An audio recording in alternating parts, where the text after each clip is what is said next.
Star news করার আলাপে আজ আমাদের স্টুডিওতে উপস্থিত রয়েছেন তিনজন সম্মানিত অতিথি। পরিচয় করিয়ে দিতে চাই। জাহিদুর রহমান, রাজনৈতিক বিশ্লেষক। আমার সাথে রয়েছেন শিব্বির আহমেদ, শিক্ষক, নর্থ সাউথ বিশ্ববিদ্যালয়, এবং রয়েছেন আসিফ মোহাম্মদ শাহান, অধ্যাপক, উন্নয়ন অধ্যয়ন বিভাগ, ঢাকা বিশ্ববিদ্যালয়। আপনাদের তিনজনকে স্বাগত জানাচ্ছি স্টার নিউজ করা আলাপে। শুরুতেই আসিফ মোহাম্মদ শাহান, আপনাকে দিয়ে শুরুটা করতে চাই।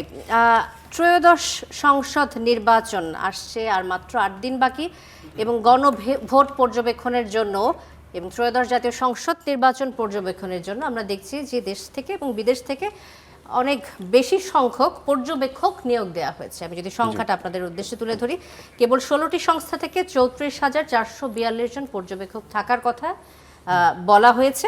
এবং আমি যদি আগের নির্বাচনগুলোর পরিসংখ্যান একটু তুলে ধরি আপনাদের উদ্দেশ্যে, যে 2008 সালের নির্বাচনে, নবম জাতীয় সংসদ নির্বাচনে 75টি স্থানীয় প্রতিষ্ঠানের মোট 1,59,113 জন স্থানীয় পর্যবেক্ষক উপস্থিত ছিলেন। এবং 2018 সালে 30 ডিসেম্বর যে নির্বাচন হয়েছে, সেখানে 81টি নিবন্ধিত স্থানীয় পর্যবেক্ষক সংস্থার 25,000-এর বেশি, 25,900-র মতো স্থানীয় পর্যবেক্ষক নিয়োগ দেওয়া হয়েছিল। এবারের নির্বাচনে আমরা দেখছি যে সংখ্যাটা হচ্ছে 81টি স্থানীয় সংস্থার 55,454 জন।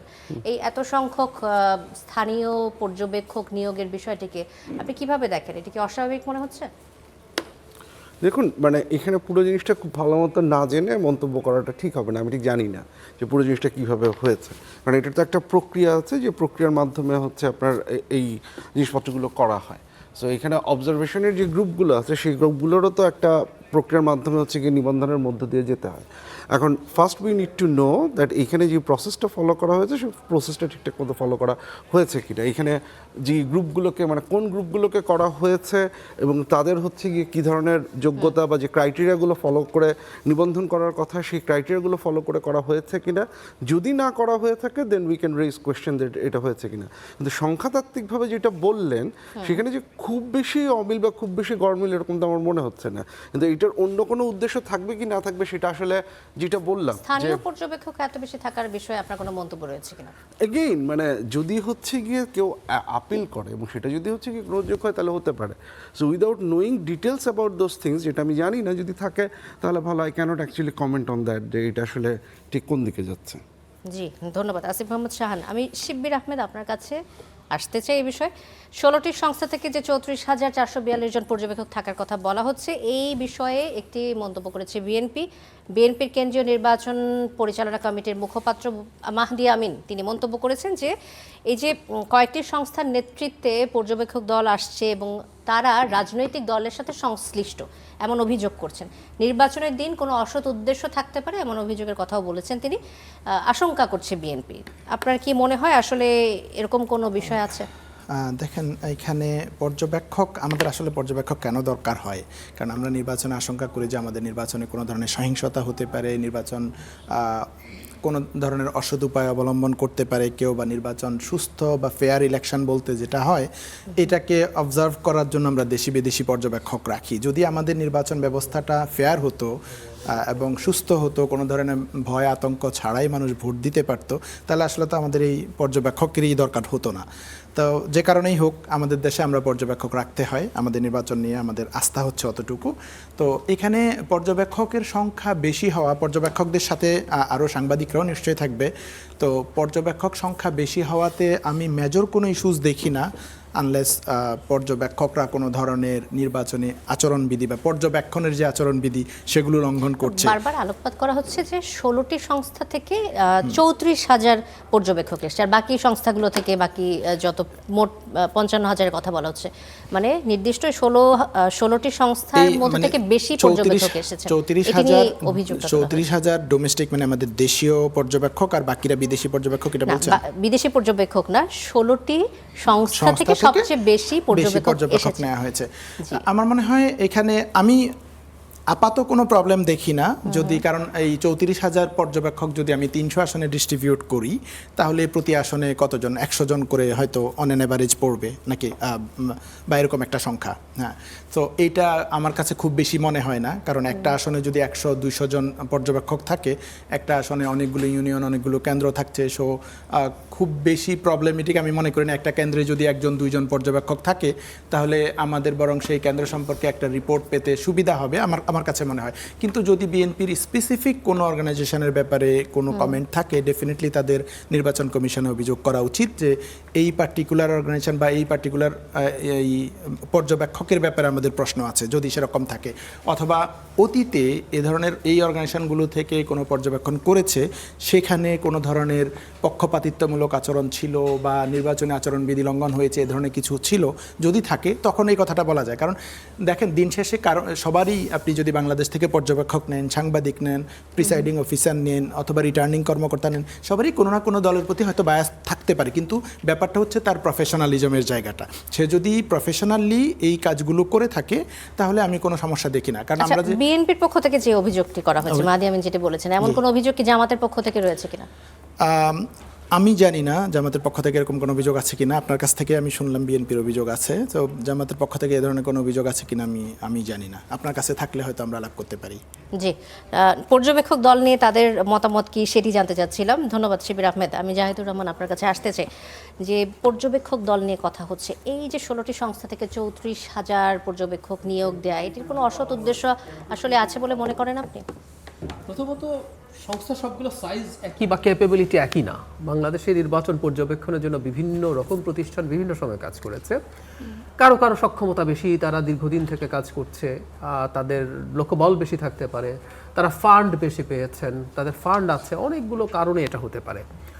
আমি যেন মাহদি আমিনকে যেটা শিবির ভাই বলছেন, আমি এটার সাথে একমত যে তাদের একদম স্পেসিফিক করা, জেনারেলাইজ মন্তব্য না করে। আর একটা কথা মনে রাখতে হবে, রাজনৈতিক দলগুলো রাজনীতির মাঠে নানা রকম আলাপ মাঠে রাখার চেষ্টা করে। এটা যে সবসময় খুবই শক্তিশালী অভিযোগ তা না, এক ধরনের সতর্কতা, তারা অনুমান করছেন। তবে অভিযোগ থাকলে সেটা অবশ্যই সাবস্ট্যান্স থাকা উচিত, স্পেসিফিক অর্গানাইজেশন, তাদের ট্র্যাক রেকর্ড, তাদের ব্যাকগ্রাউন্ড, তাদের কোনো অতীতের কোনো হিস্ট্রিতে কোনো প্রবলেম আছে কিনা, বা এক্সিস্টিং সময়ে তাদের কারো প্রতি কোনো রকম অ্যালাইনমেন্ট আছে কিনা।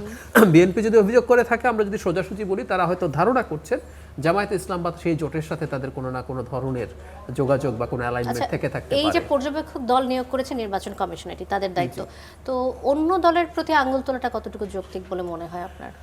এখন অন্য দলের প্রতি এই কারণে তুলবেন, কিন্তু আবারও এই অভিযোগটা তো নির্বাচন কমিশনের কাছে শেষ পর্যন্ত দিতে হবে, যেহেতু তারা ওইভাবে দেননি, এখনো এক ধরনের রেটারিকের মতো বলেছেন। সেই কারণে আমি ধারণা করি এই অভিযোগটা খুব মেজর না।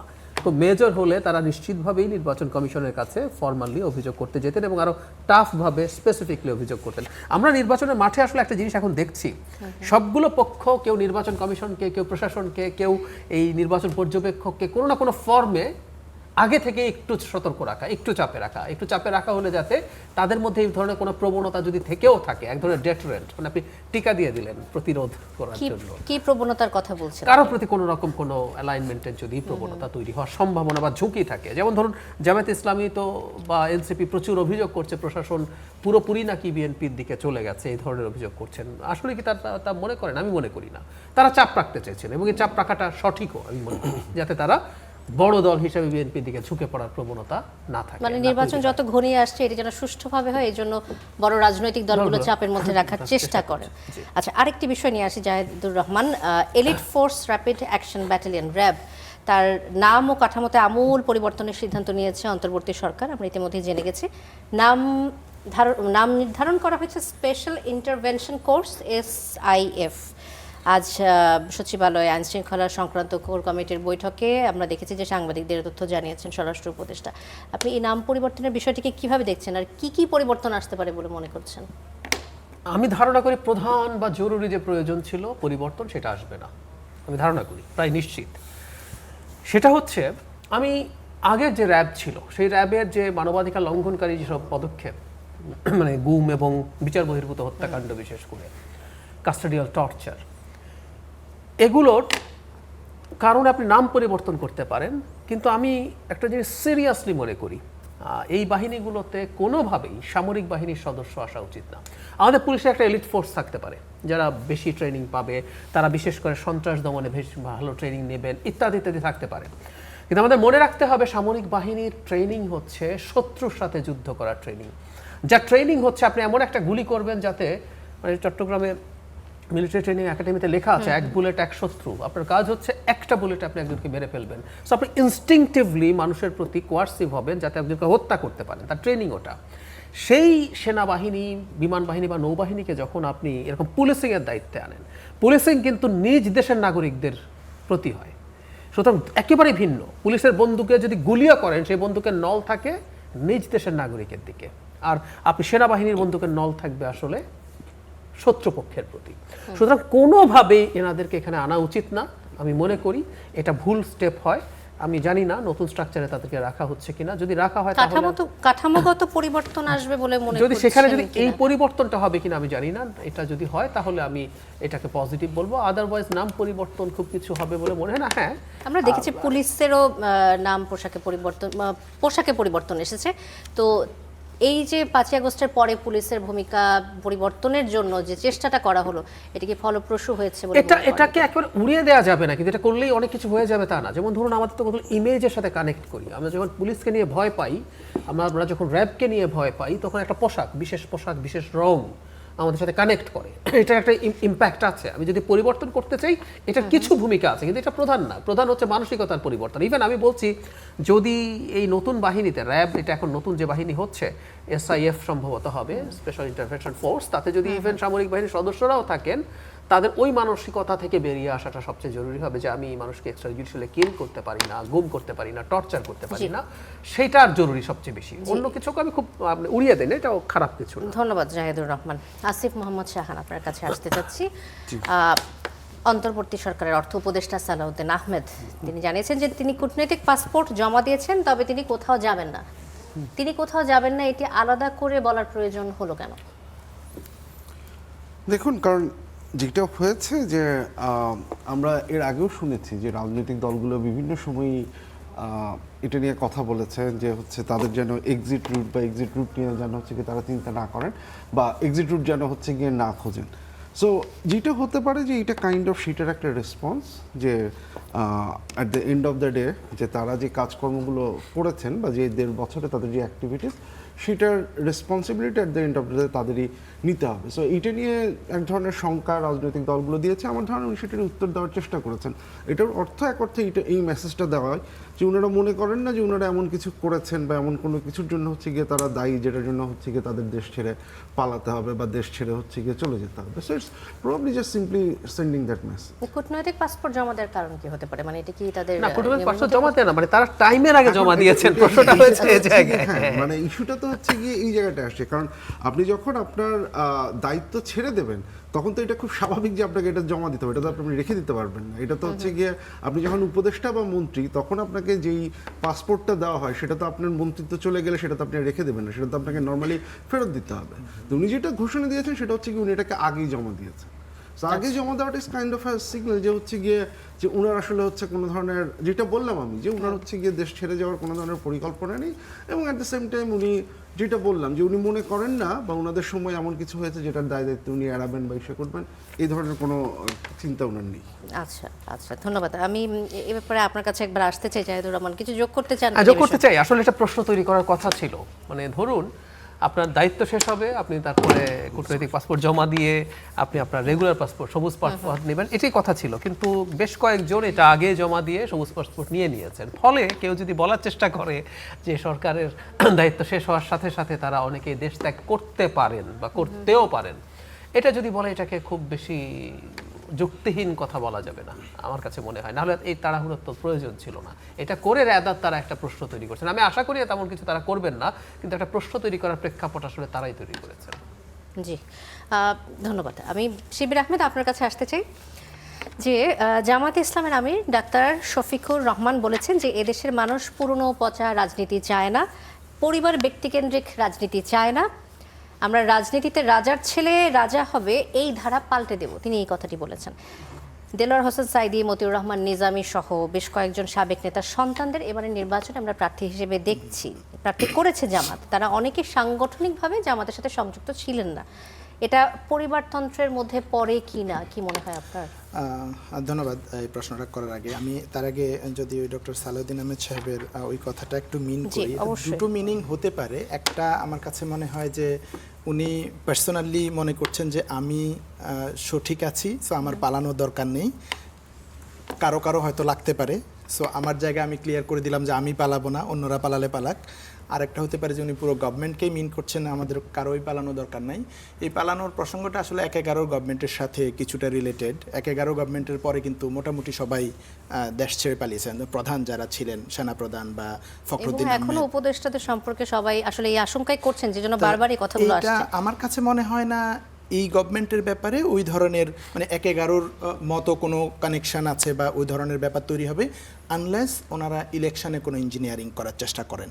যদি ওনারা ইলেকশনে কোনো ধরনের ইঞ্জিনিয়ারিং করেন, যেটা 2008-এ হয়েছে কিছুটা মানুষ মনে করে পারসেপশনে, সে কারণে তারা ইলেকশনটা করে দিয়ে দেশ ছেড়ে পালিয়েছেন। যদি ওরকম কোনো পরিস্থিতি না হয়, আমার মনে হয় না ইউনূস গভর্নমেন্টের কারো দেশ ছেড়ে পালানো দরকার আছে। আর দেশ ছেড়ে পালালে উনি ডিপ্লোম্যাটিক পাসপোর্টও পালাতে পারবেন, সবুজ পাসপোর্টও পালাতে পারবেন, আমার মনে হয় না এটা কোনো প্রবলেম। তা আপনি যে প্রশ্নটা করছিলেন যে ডক্টর শফিকুর রহমান বলেছেন যে আমরা পরিবারতন্ত্রের রাজনীতি আর করবো না বা কন্টিনিউ হতে দিব না, তা এটা হচ্ছে মানে রাজনৈতিক দলগুলোর মূল পাওয়ার যার হাতে, মানে রাজনৈতিক দলগুলোর যে ডিফ্যাক্টো প্রধান হচ্ছেন এই জিনিসটাকে মিন করেছেন। যেমন ধরেন আওয়ামী লীগে এটা ছিল মুজিবের পরিবার থেকে, বিএনপিতে সেটা জিয়া, খালেদা এবং বর্তমানে তারেক রহমান। তো এই যে ধারাটা, এবং ভবিষ্যতে মানুষ মনে করছে ভবিষ্যতে হয়তো তারেক রহমানের ওয়াইফ অথবা মেয়ে আসতে পারেন এই জায়গাটাতে। তো এইটা ডেফিনেটলি মানে উনি যেটা বলছেন যে আমরা এটা করব না বা এটা শেষ করব, এটা আমি মনে করি রাজনীতির জন্য ভালো।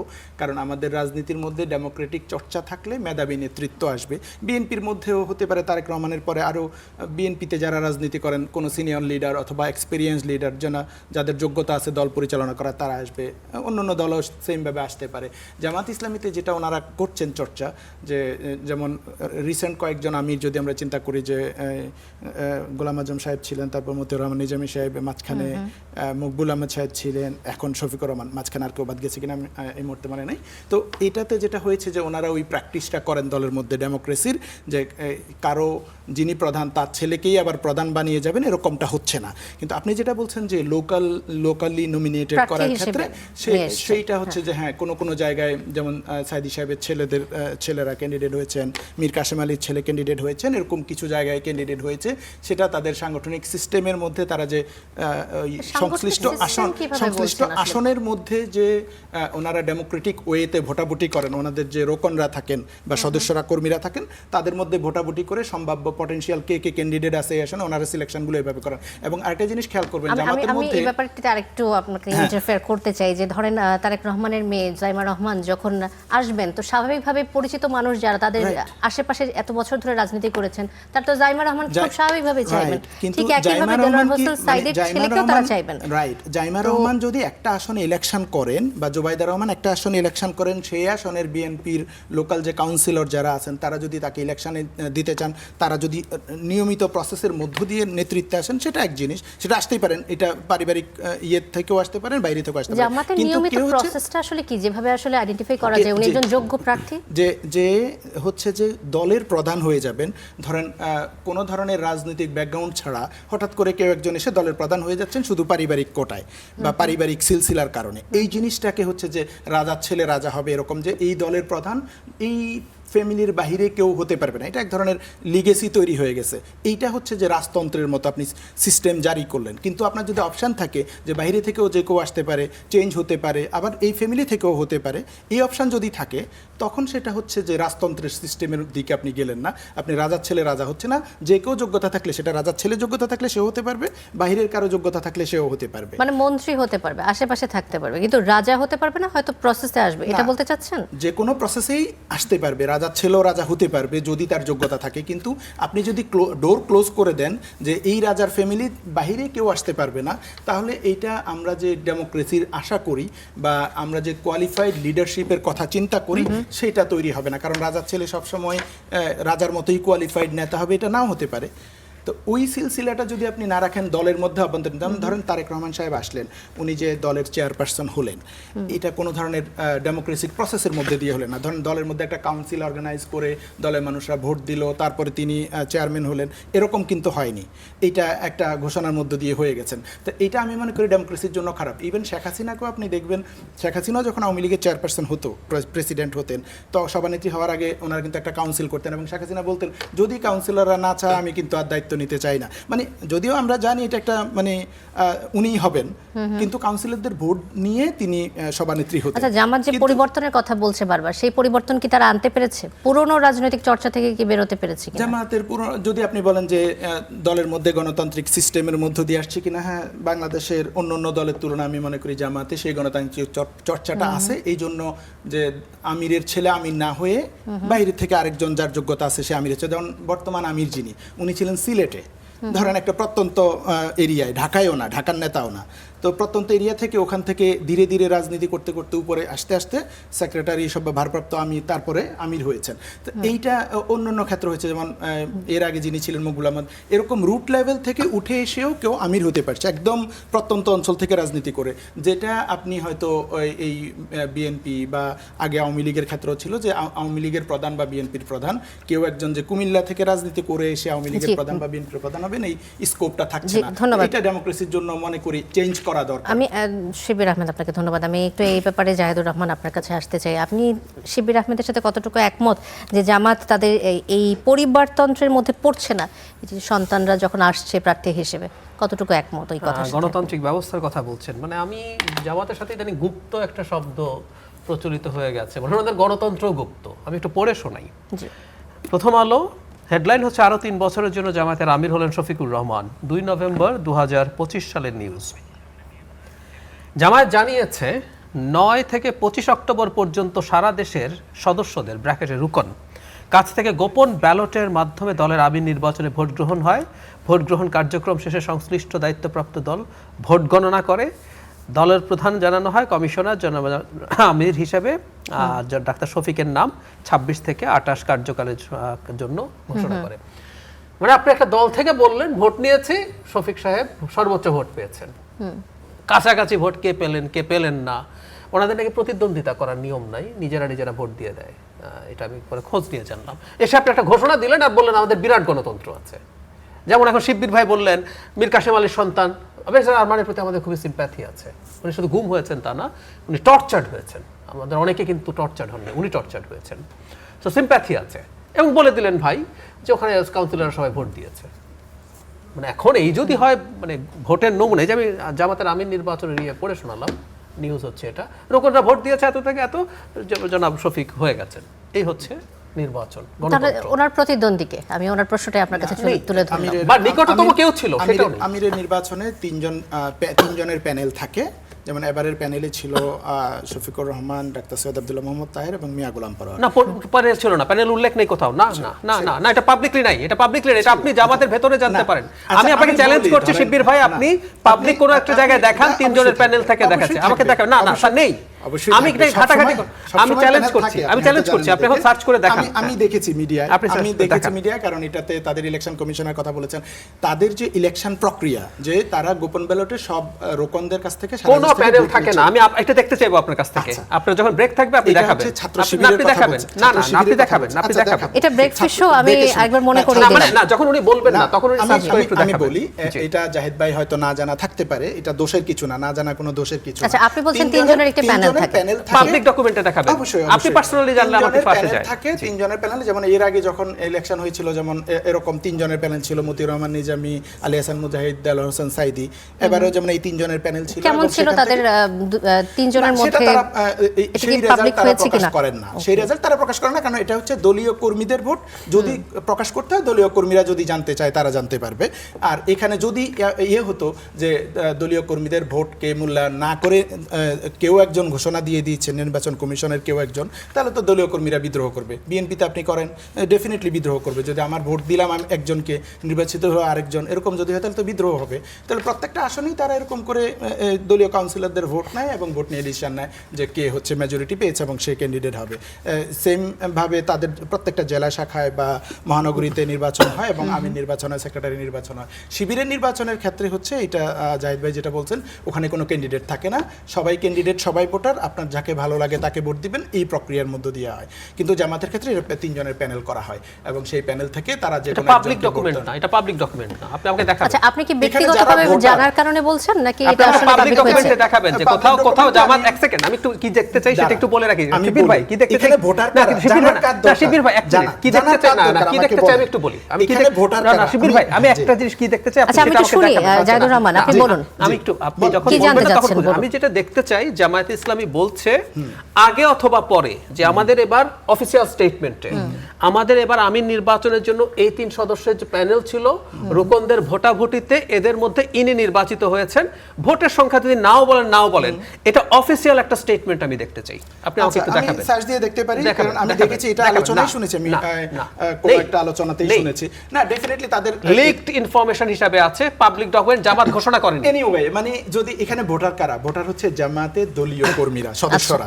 তো সেই সদস্যরা তারা ভোট দেয় এবং তাদের মধ্যে আচ্ছা জাহিদুর রহমান, আপনি কি বলতে চাচ্ছেন আসলে কিভাবে হয় নির্বাচন?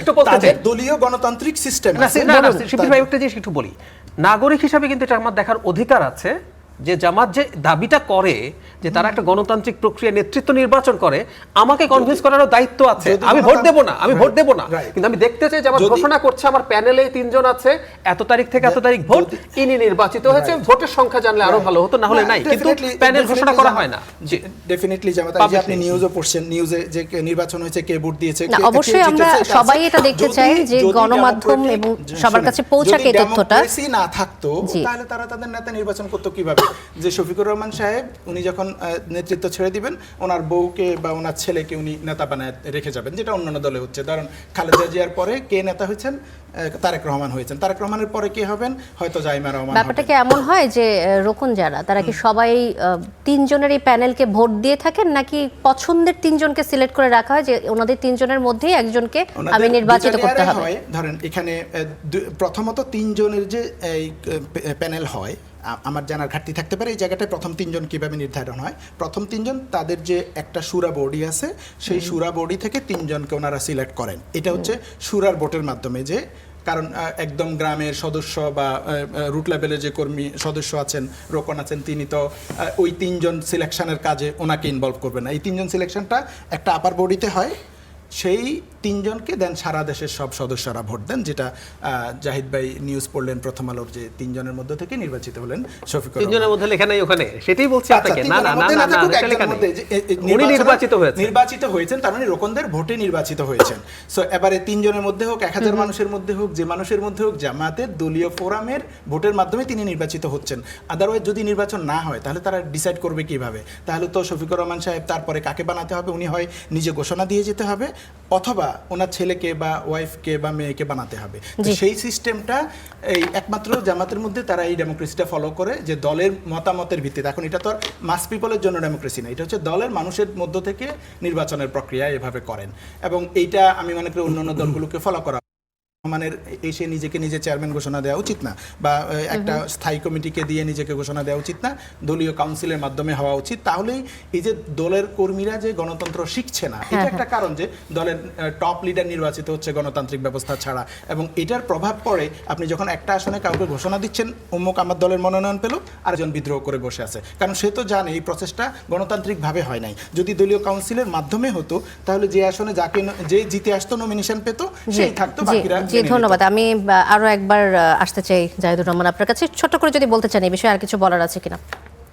মানে ওই যে বললাম যে আমরা একটা কথা খুব ইম্পর্টেন্ট, মানে বিচার সম্পর্কে বলা, বিচার হলেই হয় না, বিচার হয়েছে এটা বোঝা যেতে হয়।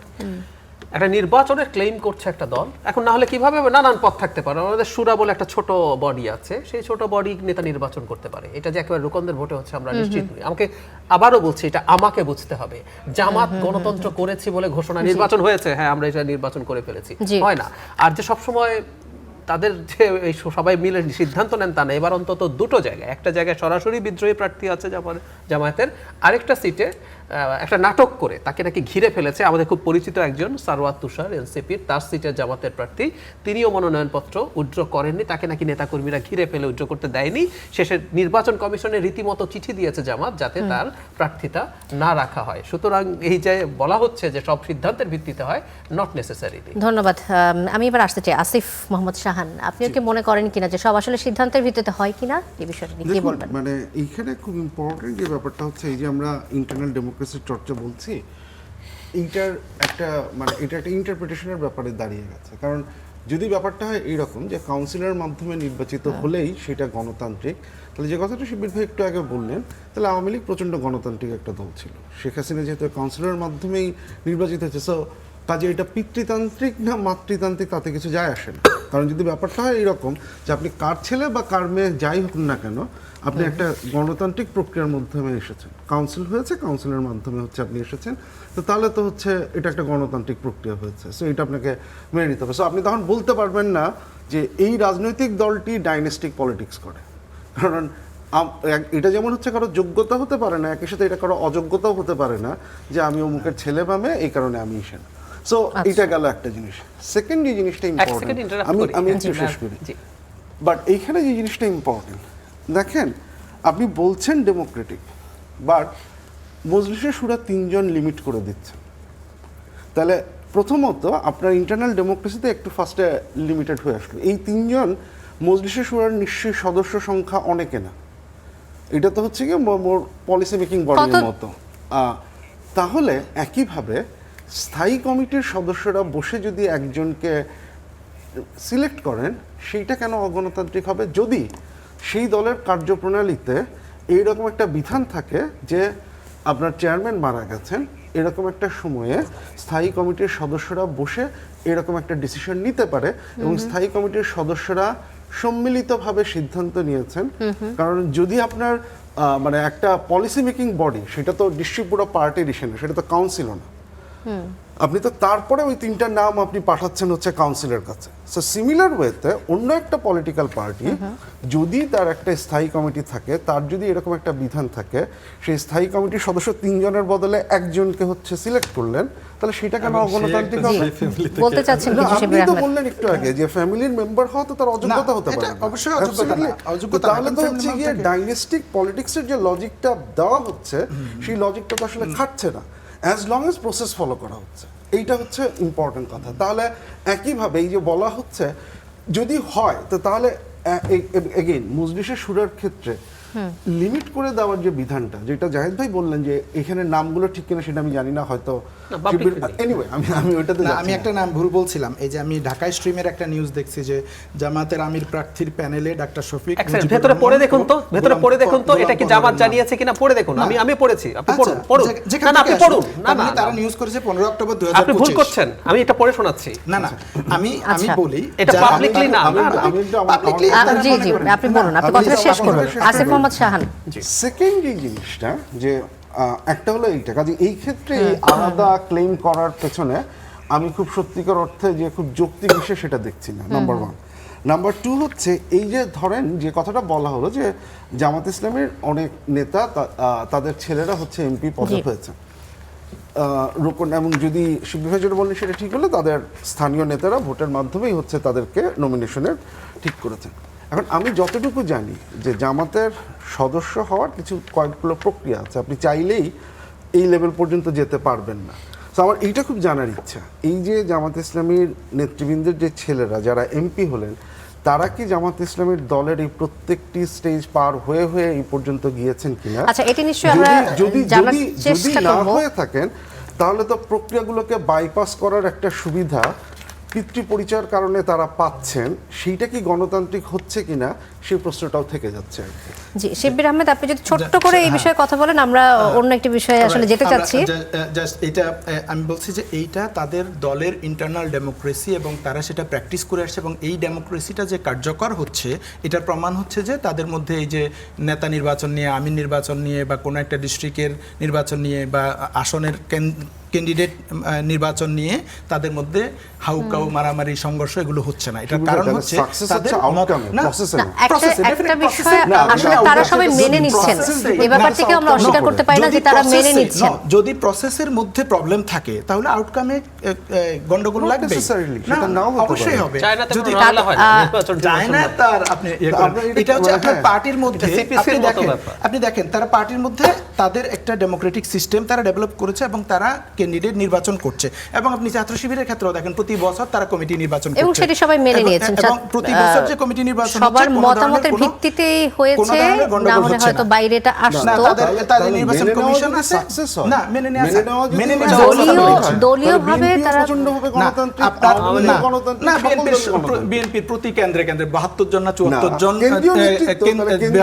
আমার প্রশ্ন আসলে ছিল এটা পরিবারতন্ত্রের মধ্যে পড়ে কিনা।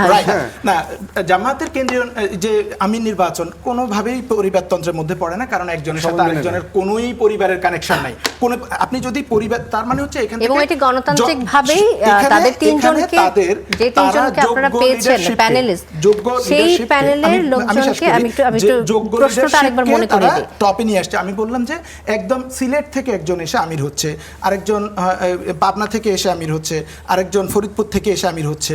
কেউই আগের আমিরের কোনো পারিবারিক বা বংশীয় পরিচয়ের কারণে আমির হচ্ছে না। তার মানে তাদের এখানে কোয়ালিফাইড লিডারশিপকে তুলে নিয়ে আসার একটা প্রক্রিয়া তাদের মধ্যে আছে। নিজ নিজ যোগ্যতায় স্বতন্ত্রভাবে এসেছেন এবং জায়গা নিয়ে নিয়েছেন।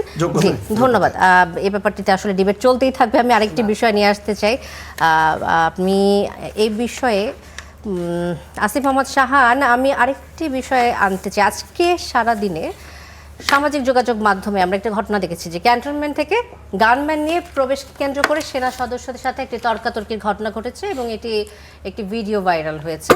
ঢাকা 17 আসনে জামাত ইসলামের প্রার্থী ডক্টর SM খালিদুজ্জামান, এই ভাইরাল ভিডিওতে দেখা যায় যে তিনি ক্যান্টনমেন্টে গানম্যান সহ প্রবেশের চেষ্টা করলে সদস্যরা তাকে বাধা দেয় এবং পরবর্তীতে এ নিয়ে বেশ উত্তপ্ত বেশ আলোচনা হয় এবং সেটি ভিডিওটি ছড়িয়ে পড়ে। তো ক্যান্টনমেন্টে যারা দায়িত্বরত ছিলেন, এই ভিডিওটি প্রকাশ্যে আসার সম্ভাবনা কতটুকু বলে আপনার মনে হয়, কতটুকু যৌক্তিক, এটা কি স্বাভাবিক ঘটনা বলে মনে করেন কিনা? দেখুন, এখানে দুটো জিনিস পরিষ্কার করা দরকার। প্রথমত যে জিনিসটা আমরা ভিডিওতে যেটা দেখেছি, যে আউটকামটা দেখেছি, যে ওনার যে কথোপকথন বা ব্যবহার, সেটার অ্যারোগেন্স বা সেটা নিয়ে আমার কোনো সন্দেহ নেই। That was uncalled for. উনি যেটা করেছেন সেটা কোনোভাবে গ্রহণযোগ্য না। কিন্তু এখানে আরেকটা প্রশ্ন আছে, যে এই যে ধরুন একটা সেনাবাহিনী বা সরকারি বাহিনী তার প্রয়োজনে ভিডিও বা এই জিনিসপত্রগুলো করতে পারে, এটা করাটা খুব স্বাভাবিক। প্রশ্নটা হচ্ছে, আমি যতটুকু জানি যে এই ধরনের কোনো কিছুই খুব ইজিলি অ্যাভেলেবল হওয়ার কথা না, এবং অতীতে আমরা এই জিনিসপত্রগুলোকে অ্যাভেলেবল হতে দেখেছি। এটার একটা রাজনৈতিক ইউটিলাইজেশন ছিল, এটা একটা রাজনৈতিক ইস্যু আছে। এবং আপনি দেখবেন যতবারই এই ঘটনায় এখন যারা খুব ক্ষুব্ধ হচ্ছেন, তারা আবার অন্য ব্যাপারে অন্য ভিডিও বা অন্য নিউজ দিশে যখন হয়, তারা আবার খুব সন্তুষ্ট থাকেন, খুবই আনন্দিত হন। কারা ক্ষুব্ধ হচ্ছেন এই ঘটনাটিতে? তো এইখানে অবশ্যই এখানে জামাতের নেতৃবৃন্দ যারা আছেন তারা ক্ষুব্ধ হচ্ছেন, এবং একই সাথে শুধু তারা না, জামাতের সমর্থক যারা, তারাও ক্ষুব্ধ হচ্ছেন। কারণ তারা এবং ক্ষুব্ধ হচ্ছেন যে ভায়োলেশনের কারণে, যে এই জিনিসটা সামনে চলে আসছে। ভায়োলেশনটিকে স্বাভাবিক মনে করেন কিনা? আমি সেটাই যাচ্ছি, আমি সেই কথাটাই বলছি, যে এই যে ভায়োলেশনটা যেটা হচ্ছে, এইটা তো কোনোভাবেই রাষ্ট্রীয় কোনো প্রতিষ্ঠানের কাছ থেকে লিকড হয়ে যাওয়ার কথা না। এর মানেটা হচ্ছে গিয়ে রাষ্ট্রীয় যে কোনো প্রতিষ্ঠান যে এই লিকের সাথে জড়িত, তার কোনো একটা পলিটিক্যাল কোনো ধরনের প্রেশার বা কোনো একটা ইন্টারেস্টের কারণে সেই কাজটা করছে। অতীতে এই ধরনের ঘটনাগুলো কখনোই আমাদের দেশের জন্য সুফল বয়ে আনেনি। এই জিনিসপত্র সবসময়ই আমাদের জন্য হচ্ছে একটা ডিফিকাল্ট সিচুয়েশনের তৈরি করেছে। এগেইন এই কথাটা আমি এই কারণে আবারও বলছি, যে there is a difference between process and outcome. Outcome ভালো হলেই সবসময় হচ্ছে গিয়ে প্রসেসটা ভালো হয় না। সো আউটকামে হয়তো হচ্ছে গিয়ে আপনি একজনকে ধরতে পারছেন বা একজন অন্যটাকে ধরতে পারছেন, কিন্তু কোন প্রসেসে আপনি এটা করছেন সেই প্রসেসটা যদি গ্রহণযোগ্য না হয়, সেই প্রসেসটার জন্য যদি আমার লঙ্গার টার্ম কনসিকুয়েন্স ফেস করতে হয়, যার মধ্যে পড়ে আমার রাষ্ট্রীয় বাহিনীর পলিটিসাইজেশন, যার মধ্যে পড়ে হচ্ছে কি আমার রাষ্ট্রীয় বাহিনীর তার কার্যক্রমের উপরে কারো হস্তক্ষেপের প্রশ্ন চলে আসছে কিনা, তখন সেটা আমার কাছে বিগার কনসার্ন মনে হয়। সো এই ঘটনার ক্ষেত্রে আপনি যেটা বললেন যে কনসার্নটা আসছে ওই জায়গাটা থেকেই, যে এই ঘটনাটাও আসলো কেমন। এখন এইটা ওনারা সংবাদ সম্মেলন করে প্রকাশ্যে হোয়াট এভার তাদের যে প্রসেস আছে সেভাবে যদি জানাতেন কোনো সমস্যা নেই, কিন্তু জিনিসটা সেইভাবে আসেনি। সো এইটার কারণে এই কনসার্নটা থেকেই যাচ্ছে যে আবারও কোনো ধরনের পলিটিক্যাল ইন্টারেস্ট ইসের ঘটনাটা ঘটছে কিনা। এগেইন আমি আবারও বলছি, যে ভিডিওটা আমরা যেটা দেখছি সেইটাতে ওই ভদ্রলোক যিনি দাঁড়িয়ে আছেন তার আচরণ, তার বক্তব্য, তার টেনর কোনোটাই গ্রহণযোগ্য নয়। জি, সেটাকে যেমন আমাদের অ্যাড্রেস করতে হবে, কিন্তু এই যে বিপরীতে এই ইনফরমেশনটা কোথা থেকে আসছে সেটার যে একটা খুব সিগনিফিক্যান্ট একটা কনসিকুয়েন্স আছে, সেটা আমাদের অবশ্যই অ্যাকনোলেজ করতে হবে। এবং এই ধরনের ঘটনা আমাদের ওভারঅল গণতান্ত্রিক পরিবেশের জন্য কতখানি ক্ষতিকারক বা এটা এই আলোচনাটায় আমাদের অংশগ্রহণ করতে হবে, আমাদের মাথায় রাখতে হবে। আসিফ মোহাম্মদ শাহান, আপনাকে ধন্যবাদ। আমি এই প্রসঙ্গে জাহিদুর রহমান আপনার কাছে আসতে চাই যে এটা কি রাজনৈতিক কৌশল বলে মনে করেন কিনা এই ঘটনাটিকে? আসিফ ভাই একটা জিনিস যেভাবে বলেছেন আমি ঠিক পুরোপুরিভাবে দেখতে চাই না, মানে উনি মনে করছেন এটা প্রতিষ্ঠান হিসাবে সেনাবাহিনী করেছে কিনা এরকম প্রশ্ন করছেন। কোথা থেকে আসছে মানে আসছে না, প্রথম কথাটা হচ্ছে না সেনাবাহিনী প্রতিষ্ঠান হিসাবে করছে কিনা এজ এ কোয়েশ্চেন, প্রথম প্রশ্ন। মানে এটা কি সেনাবাহিনী চেয়েছে, নাকি ধরুন এক সময় যে ব্রাডলি ম্যানিং ছিল, পরে যিনি চেলসি ম্যানিং হয়েছেন, যিনি হুইসেল ব্লোয়িং শুরু করেছেন, উনি চাকরি করতেন, ওর মধ্যে উনি কিছু কিছু ডকুমেন্ট পাবলিক করেছেন। তো এখন ব্যাপারটা এই একটা ইস্যুতে আছে, আমি নিজে একটু কনফিউজড, আমি এই আলোচনাটা একটু করতেই চাই। সেটা হলো পাবলিক ইন্টারেস্টের ইনফরমেশন লিক করার ব্যাপারে উইকিলিক্সের পর থেকে কিন্তু গ্লোবালি একটা আলাপ শুরু হয়েছে যে কোন জিনিস আপনি করতে পারবেন, কোন জিনিস করতে পারবেন, এবং দেয়ার আর সাম হুইসেল ব্লোয়ার্স, তাদেরকে ইভেন এনকারেজ করা হয় আপনি যদি পাবলিক ইন্টারেস্টের কোনো কিছু আপনার সামনে আসে আপনি হুইসেল ব্লো করতে পারেন। খুব মজার ব্যাপার, বাংলাদেশে পর্যন্ত হুইসেল ব্লোয়ার্সদের প্রোটেকশনের জন্য একটা আইন আছে, 2011 সালে করা হয়েছে। এই ধরনের একটা আইন সরকারি বা চাকরিরত কেউ হুইসেল ব্লোয়িং তারাই করেন যারা সরকারের এই ধরনের ক্ষেত্রে কাজ করেন। আমি নিজে ওই আইনটা নিয়ে একসময় কাজ করতে গিয়ে দেখলাম যে বাংলাদেশে পর্যন্ত আছে যারা এই ধরনের তথ্য দেবেন। এখন এটা পাবলিক ইন্টারেস্টের তথ্য কিনা, আমি মনে করি ধরুন যে একজন, এটা কার ইন্টারেস্টের তথ্য বলে আপনি মনে করেন? জনগণের ইন্টারেস্ট, জনগণ সবাই জানতে চাচ্ছে। না, জনগণ কি কোন অর্থে বলছি যে জনগণ এই তথ্যটা জানতে পারলো যে একজন মানুষ যিনি আইন প্রণেতা, মানে এমপি হওয়া মানে তো রাস্তাঘাট বানানো না। বাট জাহেদ ভাই, এখানে একটা কথা আছে, আপনি যেটা বলেন সেটা গুরুত্বপূর্ণ পয়েন্ট। বাট এগেইন আপনি হুইসেল ব্লোয়ার প্রোটেকশন অ্যাক্টের কথাই বলেন, এবং 2011 যে অ্যাক্টটা সেটাও আমি দেখেছি, এবং আপনার নিশ্চয়ই মনে আছে সেখানে এই ধরনের ইনফরমেশন ডিসক্লোজ করতে হলে কতগুলো প্রসিডিওর ফলো করে তারপরে করতে হয়। আপনি এই জায়গায় এসে বাধা পেলেন যে আপনি মনে করছেন এটা ইম্পর্টেন্ট, কিন্তু এটা আপনাকে প্রকাশ করতে দেওয়া হচ্ছে না।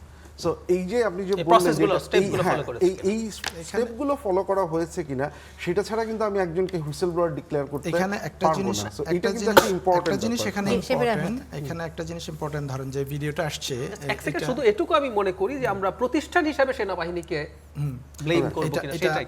এখানে একটা পয়েন্ট আসছে যে আলোচনা আসছে যে এই ভিডিওটা হচ্ছে সেখানে যে সেনাবাহিনীর সদস্যরা দায়িত্বে ছিলেন তাদের বডি অন ক্যামেরার ভিডিও। সো তার মানে হচ্ছে এই ভিডিওটা রেকর্ড হয়েছে সেনাবাহিনী, কারণ ওখানে তার থার্ড পার্টি কেউ ছিল না, সেনাবাহিনী ছিল, যার সাথে অল্টারকেশন হয়েছে তিনি ছিলেন। সো সেনাবাহিনীর নিজস্ব বডি ক্যামেরায় সেটা রেকর্ডেড হয়েছে, এবং সেনাবাহিনী বা ইউএসএতে পুলিশরা এরকম বডি অন ক্যামেরাতে রেকর্ড করেন, এবং প্রয়োজন হলে সেগুলো পাবলিশও করেন তারা, দরকার যদি হয়। তো সেটা যদি সেনাবাহিনী রেকর্ড করতো এবং সেনাবাহিনীর কোনো ধরনের ভায়োলেশনের জন্য তারা সংবাদ সম্মেলন করে পাবলিশ করছে, সেটা একটা ফর্মাল প্রসেসের জন্য যে আমাদের সিকিউরিটির কনসার্নের জন্য আমরা করেছি। কিন্তু যেটা আসলো এটা হচ্ছে থার্ড পার্টি একজন প্রকাশ করলেন, তার মানে হচ্ছে এটা সেনাবাহিনীর কারো সোর্স থেকে তিনি পেয়েছেন, প্রাতিষ্ঠানিকভাবে অফিসিয়ালি হোক বা গোপন সোর্সের মাধ্যমে হোক, ব্যক্তিগতভাবে। তো এইটা কেন এখন পাবলিশ করা হচ্ছে? এখানে তার বিপরীতে ক্যান্ডিডেট হচ্ছেন তারেক রহমান সাহেব। সো এখানে পলিটিক্যাল ইন্টারেস্টটা, যেটা আসিফ শাহান ভাই বলছেন যে পলিটিক্যাল ইন্টারেস্ট থাকাটাই এখানে সবচেয়ে বেশি সম্ভাবনা। এবং এটাকে যদি আরেকটু কানেক্ট করেন, বিএনপির একজন ক্যান্ডিডেট বলছেন যে বিএনপি যখন নমিনেশন সিলেক্ট করেছে, ক্যান্ডিডেট সিলেক্ট করেছে, এটার জন্য তারা ডিজিএফআই, পুলিশ এবং এনএসআই এবং বিএনপির নিজস্ব 4টা বা 5টা সার্ভের বেসিসে তারা নমিনেশন সিলেক্ট করেছেন, ক্যান্ডিডেট সিলেক্ট করেছেন। তার মানে এখানে আপনি যদি যে এই প্রশাসন যন্ত্র কোনো একটা রাজনৈতিক দলের পক্ষে কাজ করছে কিনা এটার আরেকটা ইন্ডিকেশন যে বিএনপি দলীয়ভাবে কাকে নমিনেশন দিবে এটা তো প্রশাসনের ব্যাপার না, বিএনপি নিজস্বভাবে সার্ভে করতে পারে। তাহলে পুলিশ, এনএসআই, ডিজিএফআই সার্ভে করে বিএনপিকে নমিনেশন কাকে সিলেক্ট করতে হবে এটা বলে দিচ্ছে, তার মানে প্রশাসন তাদের পক্ষে কাজ করছে। এবং এটার সাথে আপনি এটার সাথে একটু লিঙ্ক করতে পারেন যে এখানেও এই পার্টিকুলার সেনা সদস্য অথবা সেনাবাহিনী এই ভিডিওটা লিক করার মাধ্যমে তারেক রহমানকে একটা পলিটিক্যাল বেনিফিট দেওয়ার চেষ্টা করছেন, যেটা এই এই এই প্রাইভেসির বা লিগাল প্রসেসের মধ্যে আমরা মনে করছি এটা পলিটিক্যাল ইন্টারেস্ট থেকে করা হচ্ছে। আমার কাছে মনে হচ্ছে সেটাই। এইখানে হুইসেল ব্লোয়ার বা অন্য যে ইস্যুসগুলো বা জাহেদ ভাই যেটা বলতে চাচ্ছেন, হুইসেল ব্লোয়ারের ইস্যুজ এখানে আসলে ওভাবে ফিট করে না, কারণ হুইসেল ব্লোয়ার যদি যিনি যেহেতু বিপরীত দিকে প্রার্থী তারেক রহমান, সেহেতু তার পলিটিক্যালি বেনিফিটেড হওয়ার কথাটা বেশি আসে। আপনি জাহিদুর রহমান এই বিষয়টা যদি একটু বলেন যে আসলে কতটুকু মানুষের ইন্টারেস্টের কারণে আর কতটুকু তাকে বেনিফিটেড করার জন্য এই কাজটি করা হতে পারে। কোনো ঘটনা ঘটলে সেটা কাউকে বেনিফিটেড করতে পারে। জনগণের জন্য ইন্টারেস্টের জায়গাটা আমি একটু বলি, সেটা হচ্ছে যে এই কথাটা শেষ করা গেল না একটু আগে, মানে একজন আইন প্রণেতা, এমপি মানে আইন প্রণেতা, উনি আইন তৈরি করবেন, আইন সংশোধন করবেন, স্টেটের পলিসি ঠিক করবেন, সেগুলো নিয়ে ডিবেট করবেন, এই তো। উনি একটা আইন ভাঙার জন্য উনি ওনার সর্বস্ব দিচ্ছেন এবং অত্যন্ত ভয়ঙ্কর সব ভাষায় পুরো বাহিনীকে তিনি আক্রমণ করছেন যে তারা ষড়যন্ত্র করছে ইত্যাদি ইত্যাদি, এবং তার ভাষা আমি আর বলছি না। সুতরাং আমাদের এটা জানার অধিকার আছে, এটা আমরা বুঝতে পারি। এটা আমি শুধু এই পক্ষে না, এটা যদি অন্য পক্ষেও হতো, এটা যদি অন্য পক্ষে, আমি আবারও বলছি, শুরুতে একটা কথা বলেছি যে এই লাইনটা নিয়ে ডিবেট আছে গ্লোবালি, যে কোনটাকে আমরা আসলে পাবলিক ইন্টারেস্টে নেব, কোনটাকে নেব না, এগুলো নিয়ে বিশেষ করে উইকিলিক্সের পর থেকে সিরিয়াস ডিবেট চলেছে। এই ডিবেট এখনও আছে। আমার কাছে তো মনে হয় এটা খুবই গুরুত্বপূর্ণ ইনফরমেশন যে এই তথ্যটা দেখলো মানুষ যে শুধু একটা আইন ভাঙার জন্য, শক্তি দেখানোর জন্য, ক্ষমতা দেখানোর জন্য একজন পটেনশিয়াল আইন প্রণেতা যিনি ইলেক্টেড হতেও পারেন তিনি এই ধরনের আচরণ করছেন। এটা খুবই গুরুত্বপূর্ণ পাবলিক ইন্টারেস্টের ব্যাপার বলে আমি মনে করি। এবং এই ভিডিওটা 1 মাস আগের, এবং 1 মাস আগে প্রকাশ না করে এটা ইলেকশনের একদম আগ মুহূর্তে প্রকাশ করা হলো, যে যাতে করে পলিটিক্যালি 1 মাস আগের এই তথ্যটা কি আমরা অফিসিয়ালি পেয়েছি? এইটা অফিসিয়ালি মিডিয়া আলোচনা এসেছে। কিভাবে, মানে কে বলেছেন এটা? জামাতের যিনি, তিনি বলেছেন? এটা শুড রিলাই অন দ্যাট? তাহলে আমরা তো অন্য পক্ষে তথ্য জানি না, যে আমরা তো পাবলিশ ইনভেস্টিগেশন করেছে পাইনি। জুলকারনাইন সাইদ, সম্ভবত তার পোস্টে আমি দেখেছি কিনা আমার এক্স্যাক্টলি মনে নাই, বাট এটা যে 1 মাস আগের ভিডিও এইটা প্রকাশ হয়েছে। এটা জামাতে ইসলামী বলতে সেম ঘটনাটা যদি ধরেন, এখানে দুইজন হেভিওয়েট ক্যান্ডিডেট আছেন দুই দলের, এবং বিএনপির সবচেয়ে চিফ লিডার এখানে ক্যান্ডিডেট, তো এই যে তাকে অ্যাক্সেস দেওয়া হচ্ছে না, তার এখানে ফ্রাস্ট্রেশন তৈরি হতে পারে যে আপনি যদি তারেক রহমান আসতো তাহলে কি তাকে তারা অ্যাক্সেস দিত না, যে আপনি এখানে প্রবেশ করতে পারবেন না বা এভাবে প্রবেশ করতে পারবেন না। তারেক রহমানকে তো গভর্নমেন্টেই হাই ভোল্টেজ সিকিউরিটি দেয়া হচ্ছে এবং সিকিউরিটি আগে থেকে সিকিউরিটি ব্যাপারটা এনশিওর করা হয়েছে। একজনকে আপনি ফেভার করছেন, আরেকজনকে আপনি অ্যাক্সেস দিচ্ছেন না, সাধারণ নাগরিকের মতো ট্রিট করছেন, এই জিনিসটা তার মধ্যে ফ্রাস্ট্রেশন ক্রিয়েট করতে পারে। আমি বলছি না সেটা কতটুকু সঠিক বা বেঠিক, কিন্তু যেই প্রক্রিয়া এটা ফাঁস করা হলো এবং যেই সময়ে ফাঁস করা হলো নির্বাচনের আগে, এটা ডেফিনেটলি একটা পলিটিক্যাল ইন্টারেস্টের জায়গা থেকে করা হয়েছে। এবং দুঃখজনক ব্যাপার হচ্ছে যে একটা পাবলিক প্রতিষ্ঠান একটা পলিটিক্যাল পার্টিকে ফেভার করার জন্য এই ধরনের কাজ করছে, যেটা আমরা অন্য জায়গায়ও দেখছি যে তারা সার্ভে করেও তাদেরকে সহযোগিতা করছে। তাহলে এটা যদি হয় তাহলে যে আমরা যে একটা ক্রেডিবল ফেয়ার ইলেকশনের কথা বলছি সেই জায়গায় আসলে সন্দেহ থেকে যায়, যেটা এনসিপি জামাত দাবি করছে যে প্রশাসন একটা পক্ষকে সহায়তা করছে বা সাপোর্ট করছে। জি, ধন্যবাদ। আসিফ মোহাম্মদ শাহান, আপনার কাছে আসতে চাই এই বিষয়ে যদি কিছু যোগ করতে চান, এবং সেই সাথে আরেকটি বিষয়ে কথা বলতে চাই যে প্রধান উপদেষ্টার প্রেস সচিব শফিকুল আলম বলেছেন যে অনেকেই বড় বড় গলায় মবক্রেসির কথা বলেন, কিন্তু বাংলাদেশে মব ভায়োলেন্স সব সময় ছিল, এবং সব সময় মব ভায়োলেন্স ছিল বলে এটাকে সমর্থন করা যাবে কি না? বাংলাদেশে তো সবসময় অন্তর্বর্তী সরকারও ছিল না, তো এটিকে আসলে আপনি কিভাবে দেখছেন এই মন্তব্যটিকে? দুইটা, আমি একটু আগের বিষয়ে কথা বলে থাকি, আমি আমার পয়েন্টে সবসময় স্টিক করে আছি। আমার বিষয় হচ্ছে প্রসেসের ফেয়ারনেস।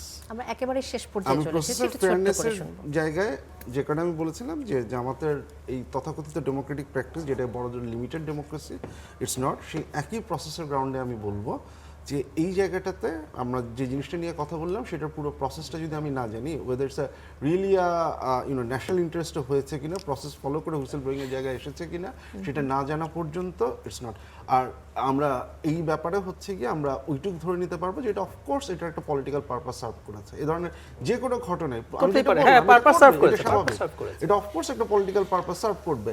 এটা অন্য দলের হলেও করতে হলেও করতে প্রত্যেকে সেটা ইউটিলাইজ করবে। এক সেকেন্ড, এই যে উইকিলিক্সের তথ্য টাইমে দিয়েছে জনাব তারেক রহমান সম্পর্কে, এটা কারো না কারো পারপাস সার্ভ করেছে, মানে এটা মানে টাইম উল্লেখ করেছে। পলিটিক্সের এটাই ঠিক। এখন আপনি যেটা বললেন শফিকুল আলম সাহেব, উনার তো অনেক সময় মতামত চেঞ্জ হয় 18-19 তারিখের রাত্রের পরে, তখন আবার উনার মবক্রেসি উনার জন্য খুবই ভয়াবহ ব্যাপার ছিল, তখন উনি ওইটাকে অ্যাকনোলেজ করেছেন। হয়তো এখন হচ্ছে মানে যেহেতু ওই ডিসেম্বরের ওই রাত পার হয়ে গেছে, তারপরে এখন আবার উনার কাছে মনে হচ্ছে এই মবক্রেসি আসলে অনেক আগে থেকেই ছিল। এর আগে আবার মবকে উনি হচ্ছে প্রেশার গ্রুপ হিসেবেও আইডেন্টিফাই করেছিলেন।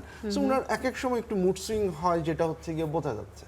কিন্তু ইম্পর্টেন্ট যে জিনিসটা যে দেখুন এইরকম মানে মব এটা আমাদের কোনটা ছিল, আপনি যদি গণপিটুনির মতো ঘটনা আমাদের এখানে হয়েছে, এইখানে যেটা হয়েছে হচ্ছে গিয়ে ললেসনেস থাকার কারণে হচ্ছে গিয়ে আপনি হঠাৎ করে আক্রমণ করেছেন, সেটা হয়েছে। কিন্তু আপনি কোনো একটা গ্রুপকে মানে একদম একদম তার মধ্যে উত্তেজনা বাড়িয়ে তাকে একসাথে করে নিয়ে এসে একটা স্পেসিফিক পারপাসে, দিস ইজ ডিফারেন্ট। এই জিনিসটা আমরা বিভিন্ন ইনফ্লুয়েন্সারের ইস্যুতে আমরা এটা দেখেছি, সেটার মাধ্যমে যেটা ঘটেছে।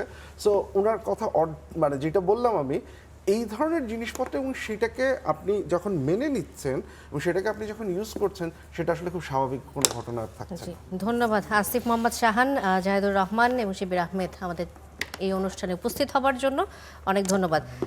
আজকের কড়া আলাপ এখানেই শেষ করছি। অনেক ধন্যবাদ সাথে থাকার জন্য।